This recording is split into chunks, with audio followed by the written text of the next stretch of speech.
매일 새벽 5시, 다른 사람들이 아직 잠든 시간, 한 할머니가 골목길을 걷습니다. 손에는 낡은 손수레, 등에는 큰 마대자루. 10년 동안 단 하루도 빠지지 않고. 사람들은 수근거렸습니다. 저 할머니 불쌍해, 먹고 살기 힘든가 봐. 하지만 10년 후 마을 사람들은 알게 됩니다. 할머니가 진짜 그 일을 한 이유를. 김순덕 할머니, 72세. 매일 새벽 5시면 집을 나섰습니다. 골목 곳곳에 버려진 폐지, 빈 병, 캔. 할머니는 하나하나 주워 담았습니다. 등은 굽고 손은 거칠었습니다. 겨울에는 손이 얼어붙고 여름에는 땀이 비 오듯 흘렀습니다. 하지만 할머니는 멈추지 않았습니다. 아침 8시, 할머니는 고물상으로 향했습니다. 하루 종일 주운 쓰레기, 그걸 팔면 고작 10,000원에서 15,000원. 많이 모은 날도 20,000원을 넘지 못했습니다. 마을 사람들은 할머니를 볼 때마다 안타까워했습니다. 순덕이 할머니 참 나이가 그게 뭔데. 자식들은 뭐 하는 건지 할머니 혼자 저러고 다니시네. 먹고 살기 힘들어서 저러시는 거겠지.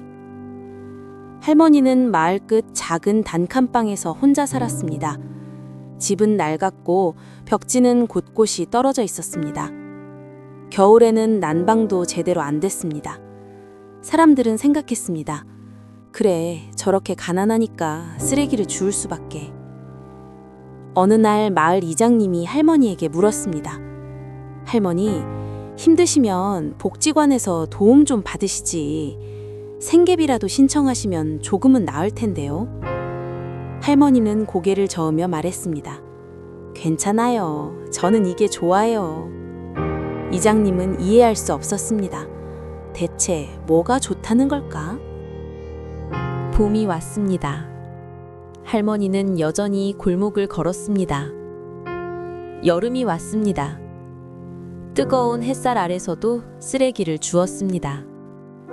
가을이 왔습니다. 낙엽 위를 걸으며 캔을 모았습니다. 겨울이 왔습니다. 얼어붙은 손으로 폐지를 묶었습니다. 그렇게 1년이 지났습니다. 2년이 지났습니다. 5년이 지났습니다. 10년이 지났습니다. 할머니의 등은 더 굽었습니다. 주름은 더 깊어졌습니다. 하지만 할머니는 멈추지 않았습니다. 마을 사람들은 점점 더 안타까워했습니다. 할머니, 이제 그만하시지. 나이가 몇인데 그러고 다니세요. 하지만 할머니는 웃으며 말했습니다. 아직 괜찮아요. 조금만 더요. 조금만 더. 할머니는 늘 그렇게 말했습니다. 사실 마을 사람들이 몰랐던 게 있었습니다. 할머니는 가난하지 않았습니다. 매달 넉넉한 연금이 나왔습니다. 젊었을 때 남편과 함께 모은 돈도 있었습니다. 할머니는 굶주리지 않았습니다. 쓰레기를 주워야 생계가 이어지는 것도 아니었습니다. 그럼에도 할머니는 매일 새벽 5시에 일어났습니다. 할머니의 방 한쪽에는 액자가 하나 있었습니다. 환하게 웃고 있는 어린 여자아이.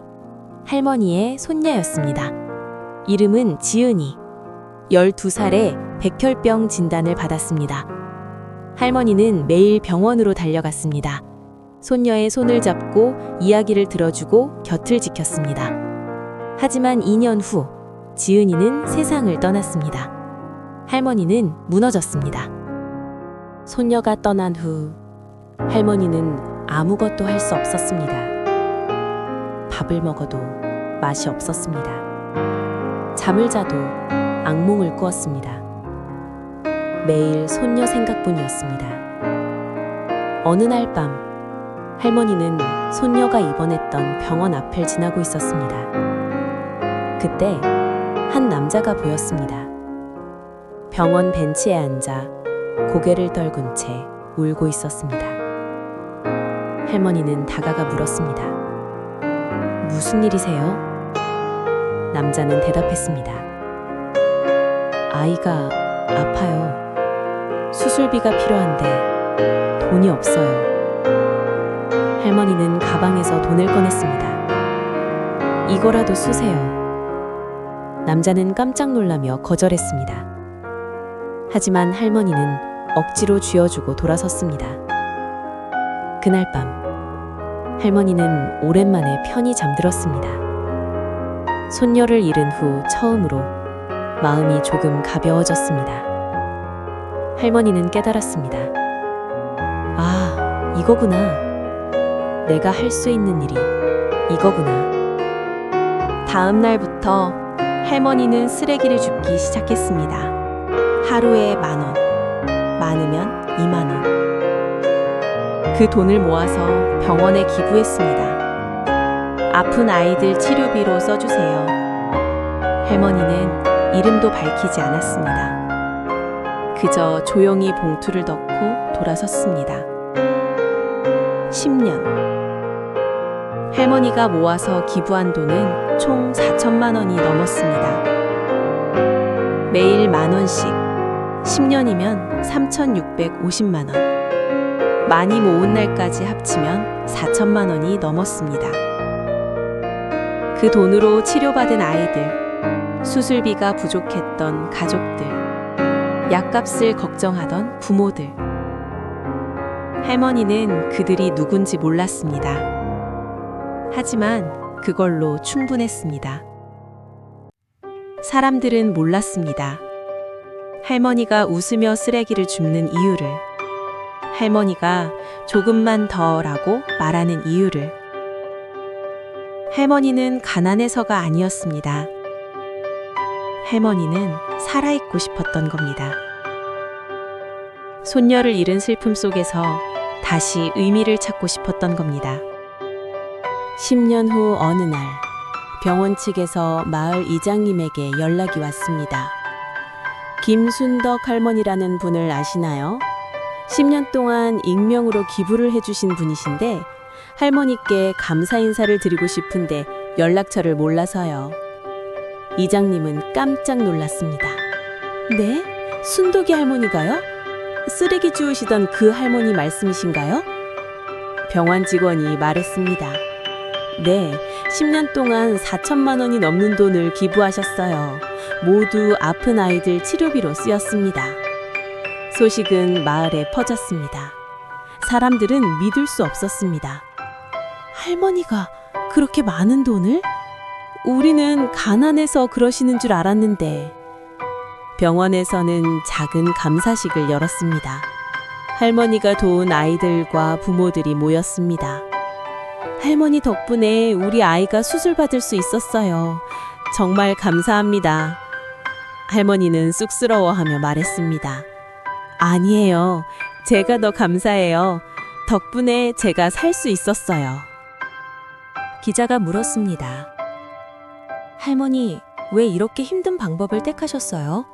그냥 편하게 기부하실 수도 있었잖아요. 할머니는 천천히 대답했습니다.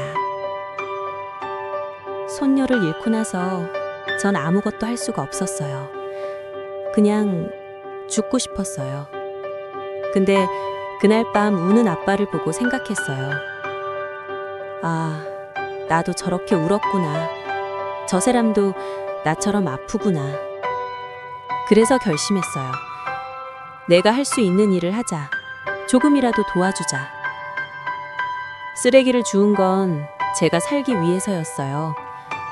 매일 새벽 일어나서 몸을 움직이지 않으면 전 슬픔에 빠져 죽을 것 같았어요. 그리고 하루 끝에 모은 돈을 병원에 넣을 때 그때 느꼈어요. 오늘도 의미 있는 하루였구나. 그게 저를 살렸어요. 지금도 할머니는 새벽 5시에 일어납니다. 여전히 쓰레기를 줍습니다. 하지만 이제는 혼자가 아닙니다. 마을 사람들이 함께합니다. 할머니 혼자 하시게 둘 수 없죠. 우리도 같이 할게요. 젊은이들도 아이들도 함께 골목을 걷습니다. 슬픔은 사람을 무너뜨립니다. 하지만 어떤 사람들은 그 슬픔을 다른 사람의 희망으로 바꿉니다. 할머니는 손녀를 잃었습니다. 하지만 그 슬픔으로 수많은 아이들을 살렸습니다. 오늘도 어딘가에서 할머니가 도운 아이들이 웃고 있습니다. 뛰어놀고 있습니다. 살아 있습니다. 그리고 할머니도 여전히 살아 있습니다. 손녀가 남긴 사랑으로, 할머니가 만든 희망으로.